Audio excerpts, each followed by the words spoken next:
Hello, my name is Chloe. I'm the Assessment Lead at Autism Oxford UK. In this video, I'm going to explain a bit about our assessment process and what to expect when you come to meet us.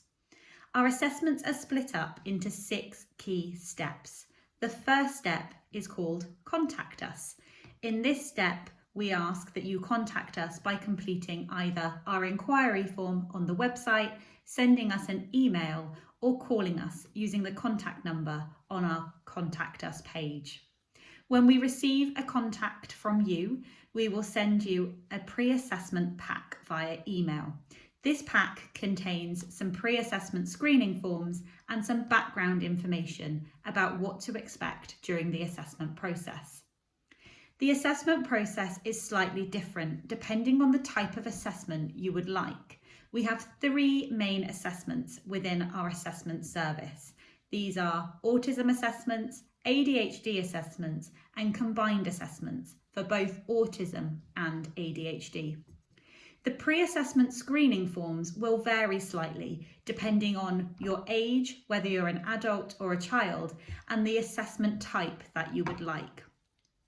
Some of the pre-assessment screening forms are the same for both autism and ADHD assessments, but some are different. Your background information form will explain to you what forms you need to complete. However, if you have any difficulty in doing this, we encourage anyone to contact us and we can arrange someone to give you a call to help complete these over the phone.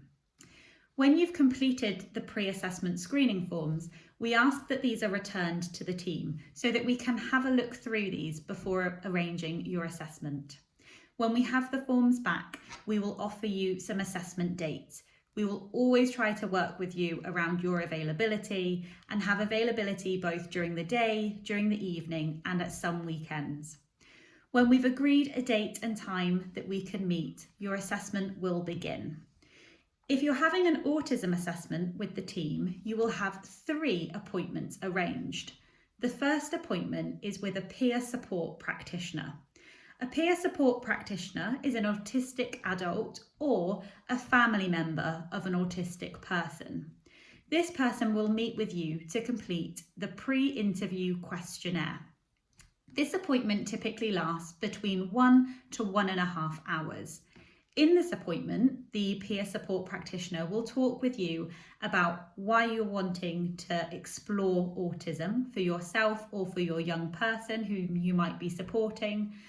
They will talk to you about any current concerns you have, how you think an assessment might support you going forward, and then they will explore a bit about your history.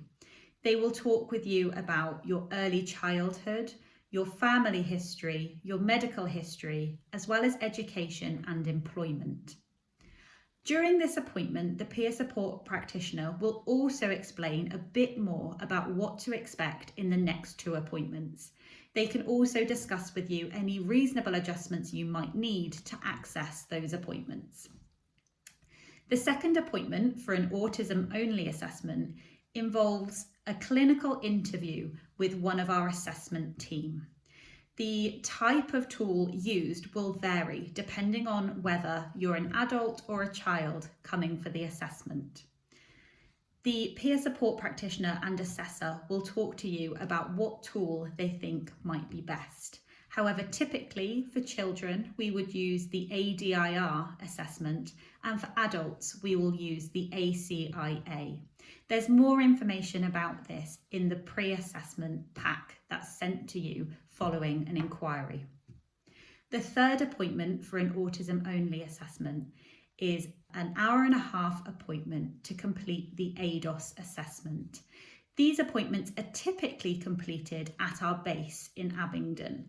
However, these appointments can be completed online, which is how the other 2 appointments are also completed.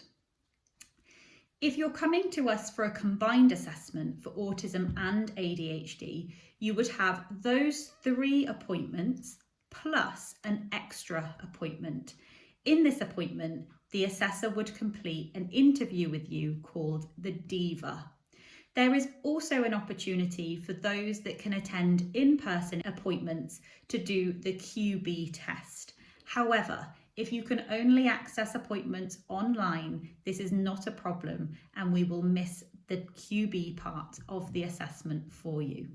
Again, there's more information about this in the pre-assessment pack. If you're coming to us for an ADHD only assessment, you will have 2 appointments arranged.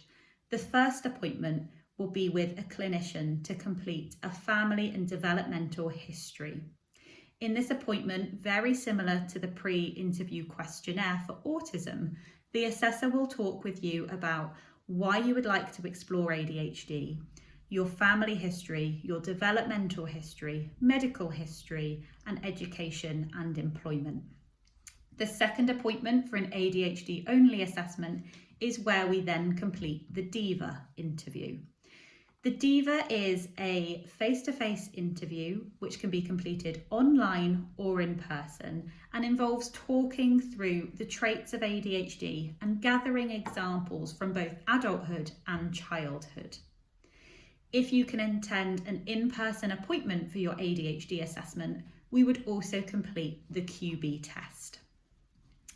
Following the assessment appointments, all of the clinicians and the peer support practitioners will meet with a clinical psychologist to talk about the information gathered.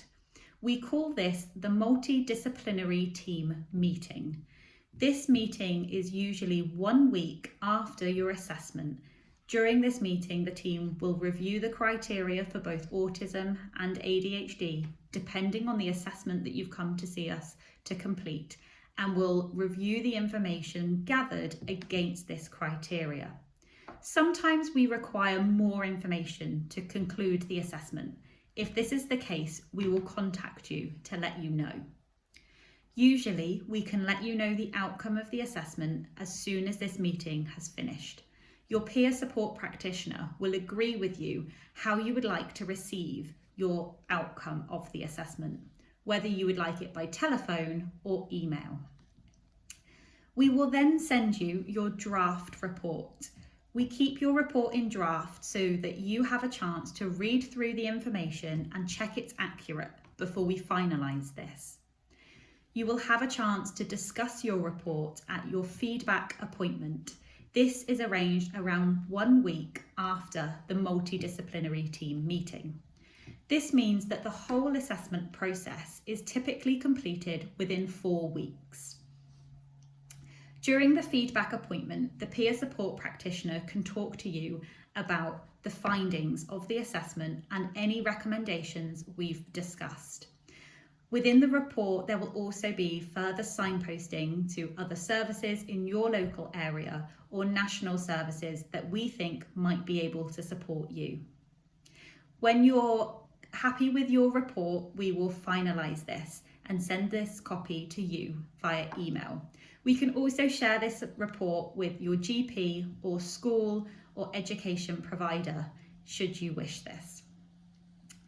For some people, they would like to share information about their assessment but don't want to share their full report with all of their personal details in. If this is the case, we can supply to you a disclosure document that explains a bit about the assessment you've had, a bit about the diagnosis if this has been given, and some recommendations to your education or employer to support you with some reasonable adjustments going forward. I hope this video has been helpful. However, I'd like to encourage you to contact us and ask us any questions you have if there's anything else you'd like to know before reaching out to us for an assessment. Thank you.